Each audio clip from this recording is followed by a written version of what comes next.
Alright guys, check this out. So I'm walking here at the port. You can't really tell because beside me, actually you kind of tell. That's the port essentially. So it's cool. I was seeing like the people on the cruise ships getting shuttled back and forth with the buses. I would definitely like to take a cruise one day, but that's not what I want to say.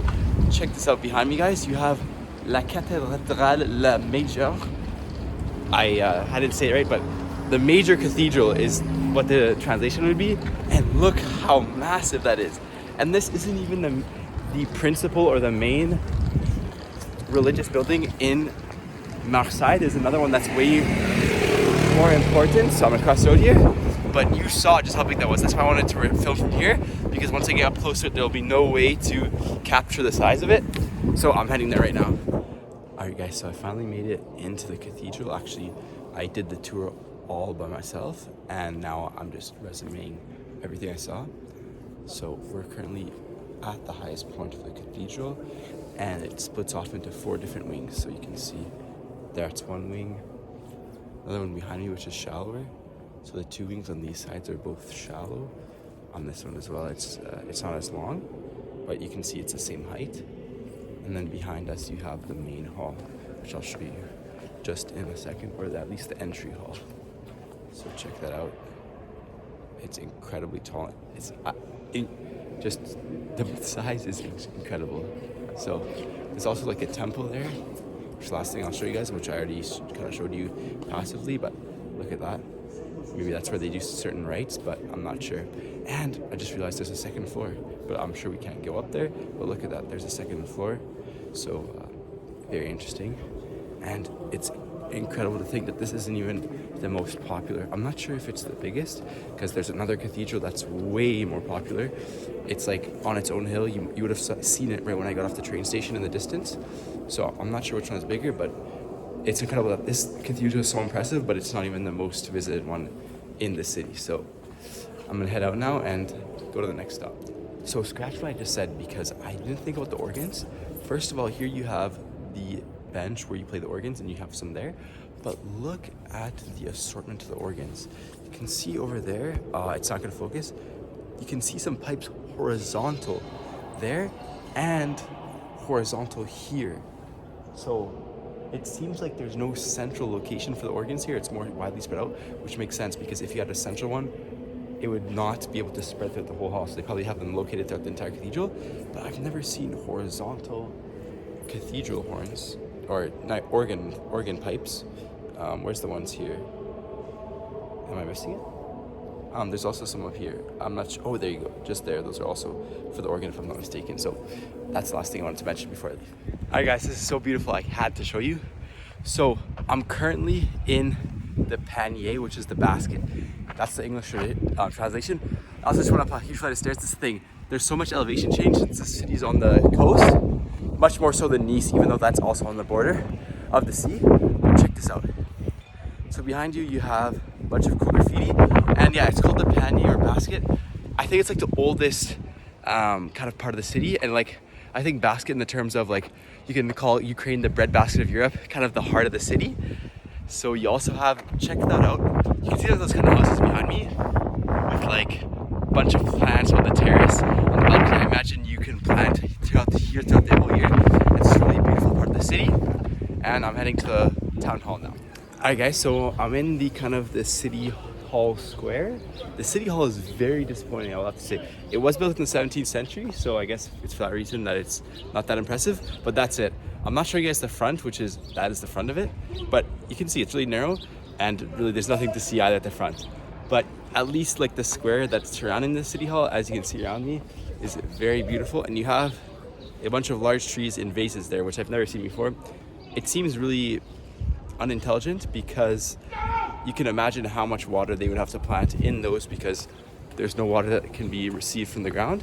So it's an interesting place, and I was honestly expecting more from the town hall, but that's it. So I'm gonna keep on going. So I'm in a very interesting place, and you can see you have a lion on stilts there and a bull on stilts. So don't ask me what the idea is behind it, because there's no sign to explain. But this is also the town hall. It's written there, town hall. So I'm not sure how it works. I guess the building I showed you guys just before was not the real town hall, or not the full one, because that one also had the name, and you can see the police officer there too, indicating that it's the town hall.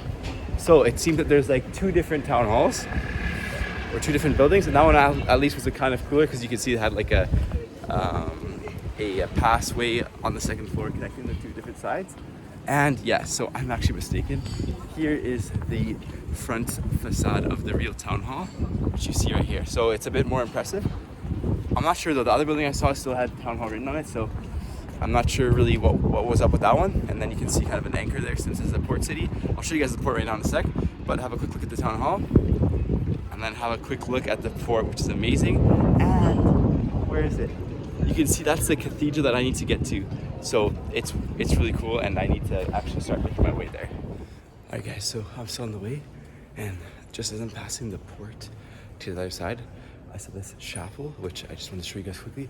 It's much darker than the cathedral I was just in, and it's relatively small. You can see that's the size. So I might not go to the cathedral, I'm starting to think, because I have an hour and 10 minutes left, and I haven't even got there yet, so I would have to do there and then back to the train station in 70 minutes. I don't think it's possible, so I might just come back another time, but I'll still look at the fort. But I just still need to play it by what I think the distance will be, so I still haven't decided yet. But check out this piano. So just wanted to quickly look at this cathedral, and I'll get back on the way. So quick update guys, I'm not going to the cathedral today, but the good news is that means I'm definitely coming back here for another time, because not only did I didn't see the cathedral, there's a few other things on the old port that I didn't see. So sorry, I just got a notification. I'm actually in this interesting place. It's like an old fort. This is an old fort, you can see it. It's really cute. Actually, if you look behind, if this changes in focus, you can see over there you have a new fort. And I actually took that pedway that you see just behind me to get to this side, because I'm returning back towards the train station. But it's a really cool building, as you can see. It was extremely windy on the bridge. I was really walking sideways because the wind was that strong. And yeah, you got a few people marveling at the pedway here. I don't know why, but it's a pretty cool place. And you can see that it goes down all the way. So I'm not sure how I'm gonna get down, but I'm gonna head inside shortly. And yeah, I'm making my way down towards the train station, but just, you can see, we're right at the water. So that's why there's so much wind, it's insane. Alright guys, so I'm heading back now, 5 minutes approximately away from the train station. But there's one thing that I passed on the way here that I didn't get a chance to look up from close. And these are the direct translation is the ports of Aix, IAX, because that's like one of the names of this region, like Aix-en-Provence, AEX, Aix-en-Provence. I don't know how you say it actually in French, but anyways, that's what these they're more of actually, how do you say it in English? It's like a door. I don't know. Let me know what this is called, or I can like switch it up. But yeah, the port. I'll actually search this up and I'll add it to the vlog later. But yeah, you guys saw that, and I'll add a bit of history too. I'll look it up. All right, guys. So as promised, here's the explanation. First of all, in French it's Porte d'Aix, and in English it's Porte d'Aix. That's the 2 different names of it, and it's a triumphal arch. So it was conceived, first of all, in 1784, and that was in honor of a French king, and because he had negotiated the peace treaty for the American Revolution that concluded it. But its meaning changed after then, because during the Bourbon monarchy in the start of the 19th century, it became a sign for a French battle victory in the Spanish expedition, which was in the 19th century. 1823 was a specific battle, but then afterwards in 1839 it just became an arch of victory, and it's also known as the name Port Royal. So it's kind of like the Arc de Triomphe, but for Marseille. And so yeah, it just means a victory theme, and there you go. Hi guys, so I'm on the bike right now, and I'm going back from Marseille. I'm in Paris, and you can actually see in my Monaco vlog, for my Nice vlog, I passed by this square in Paris and it was heavily vandalized. We've actually reopened it and removed all the vandalization. There's no more any fences. If you go to the Paris/Monaco vlog part 1, you'll see what I'm talking about. Alright guys, so hopefully you enjoyed the quick 2-part Marseille series. I will be returning at some point, because what I'll do is actually I'm going to visit a city that's just beside Marseille, and the next time when I come back, I'm going to stop there for like 2 hours just to visit that really cool cathedral and come back. So I'll definitely get that for you guys next time. But I hope you enjoyed once more and have a nice day.